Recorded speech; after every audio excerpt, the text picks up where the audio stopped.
आज की हमारी कहानी का नाम है पाप का बंटवारा। एक बार की बात है कि किसी राजा ने यह फैसला लिया कि वह प्रतिदिन 100 अंधे लोगों को खीर खिलाया करेगा। एक दिन खीर वाले दूध में सांप ने मुंह डाला और दूध में विष डाल दिया और जहरीली खीर को खाकर 100 के 100 अंधे व्यक्ति मर गए। राजा बहुत परेशान हुआ कि मुझे 100 आदमियों की हत्या का पाप लगेगा। राजा परेशानी की हालत में अपने राज्य को छोड़कर जंगलों में भक्ति करने के लिए चल पड़ा ताकि इस पाप की माफ़ी मिल सके। रास्ते में एक गांव आया। राजा ने चौपाल में बैठे लोगों से पूछा कि क्या इस गांव में कोई भक्ति भाव वाला परिवार है ताकि उसके घर रात काटी जा सके।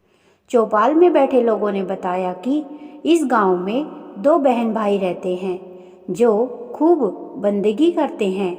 राजा उनके घर रात ठहर गया। सुबह जब राजा उठा तो लड़की सिमरन पर बैठी हुई थी। इससे पहले लड़की का रूटीन था कि वह दिन निकलने से पहले ही सिमरन से उठ जाती थी और नाश्ता तैयार करती थी। लेकिन उस दिन वह लड़की बहुत देर तक सिमरन पर बैठी रही। जब लड़की सिमरन से उठी तो उसके भाई ने कहा कि बहन, तू इतना लेट उठी है, अपने घर मुसाफिर आया हुआ है, इसने नाश्ता करके दूर जाना है, तुझे सिमरन से जल्दी उठना चाहिए था।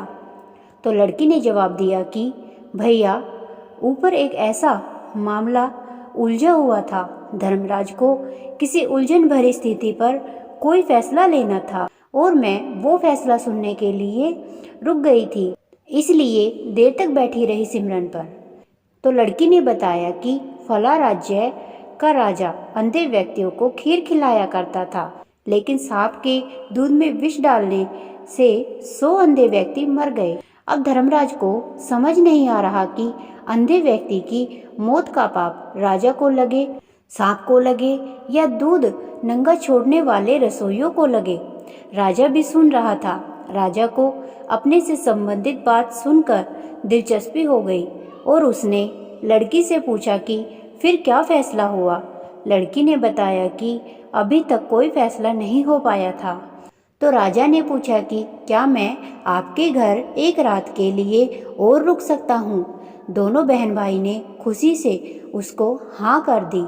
राजा अगले दिन के लिए रुक गया, लेकिन चौपाल में बैठे लोग दिन भर यही चर्चा करते रहे कि कल जो व्यक्ति हमारे गांव में एक रात रुकने के लिए आया था और कोई भक्ति भाव वाला घर पूछ रहा था, उसकी भक्ति का नाटक तो सामने आ गया है।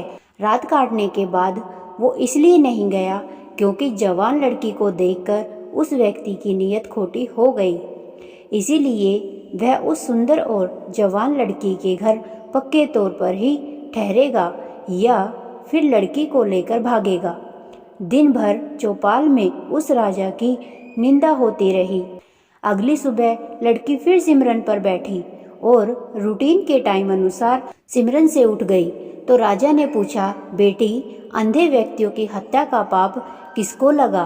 तो लड़की ने बताया कि वह पाप तो हमारे गांव के चौपाल में बैठने वाले लोग बांटकर ले गए। निंदा करना कितना घाटे का सौदा है। निंदक हमेशा दूसरों के पाप अपने सर पर ढोता रहता है और दूसरों द्वारा किए गए उन कर्मों के फलों को भी भोगता है। हमें सदैव निंदा से बचना चाहिए। भक्त कबीर जी ने कहा है, जन कबीर को निंदसार, निंदक डूबा हम उतरे पार। आपको यह कहानी पसंद आए तो वीडियो को लाइक करें, शेयर करें और चैनल को सब्सक्राइब करें।